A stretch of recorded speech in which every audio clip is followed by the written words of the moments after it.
Welcome to Smart Economics. Here are your top business and startup news.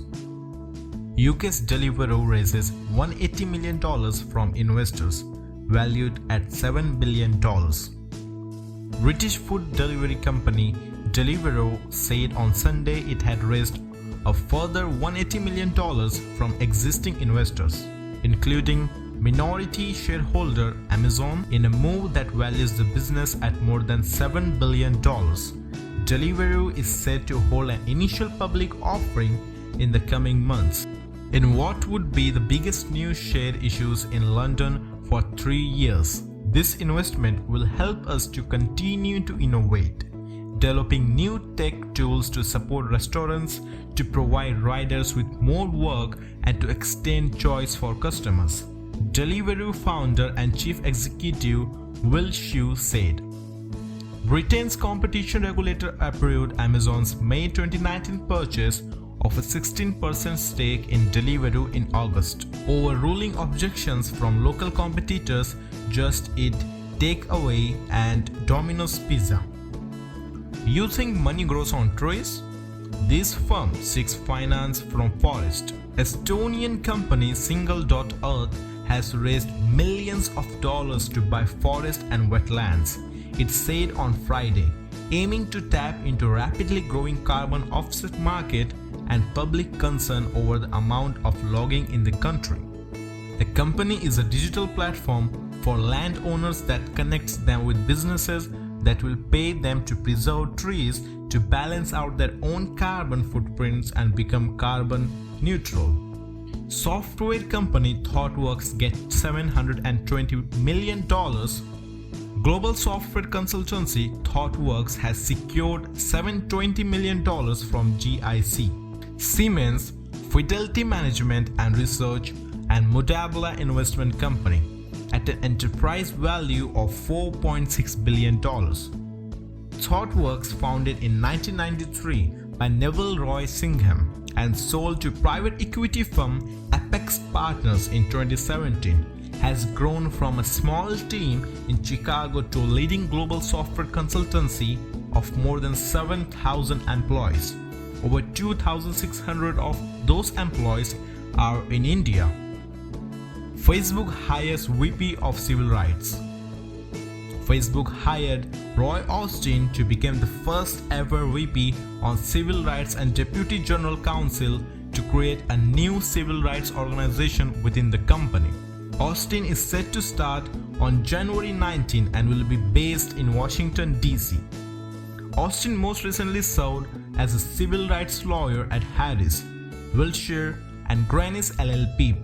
Prior to that, Austin co-authored a report on big data and civil rights and worked with President Barack Obama's Task Force on 21st Century Policing.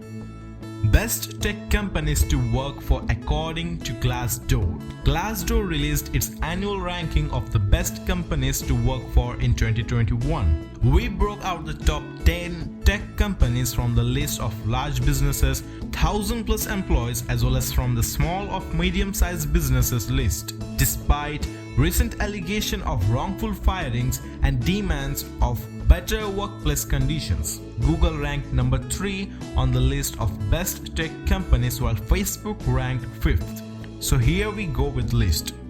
First, Nvidia. Second, HubSpot. Third, Google. Fourth, Microsoft. Fifth, Facebook.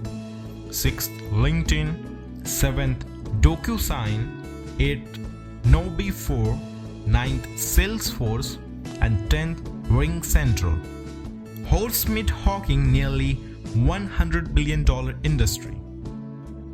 Dog food's earliest recipes, as chronicled by Quartz, should be added to the list of least fun historical facts and promptly forgotten. Horsemeat was a primary ingredient in pet food into the 1940s. But if we can learn anything from company Snoopy's lifestyle to Jif Palms, it's that pets have dramatically climbed the household status ladder. Spending on pets and pet care has increased 4 to 5% every year since 2008. Dog treat sales in particular have spiked 44% in the past 5 years, per Euromonitor. France wants suspension of poisonous US-Europe trade spat. The European Union and the incoming administration of US President-elect Joe Biden should suspend a trade dispute to give themselves time to find common ground, France's foreign minister said in remarks published on Sunday. The issue that's poisoning everyone is that of the price escalation that taxes on steel, digital technology, Airbus, and more particularly our wine sector, Jean-Yves Le Drian told Le Journal du Dimanche in an interview. He said he hoped the sides could find a way to settle the dispute. It may take time, but in the meantime, we can always order a moratorium, he added.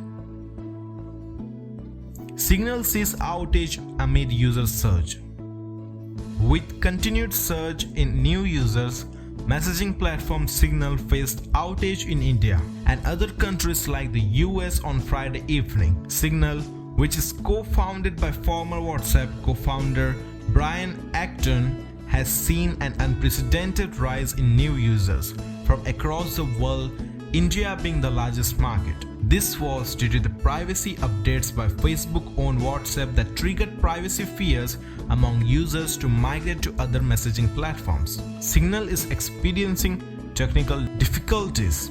We are working hard to restore service as quickly as possible. It notified users who were facing difficulty to send messages. Indian Railway Finance Corporation IPO opens tomorrow. Here's what you need to know. Indian Railway Finance Corporation IRFC, a public sector undertaking under the Ministry of Railways, will open its 3-day initial public offering for subscription on Monday. IRFC is dedicated financing arm of the Indian Railways for mobilizing funds from domestic as well as overseas markets. Its primary objective is to meet the predominant portion of extra budgetary resources requirement of the Indian Railways through market borrowings at the most competitive rates and terms. Deaths, self-immolation draws scrutiny on China tech giants. E-commerce workers who kept China fed during the coronavirus pandemic, making the billionaires' bosses even richer, are so unhappy with their pay and treatment that one just set himself on fire in protest. China's internet industries already were known for long, demanding days.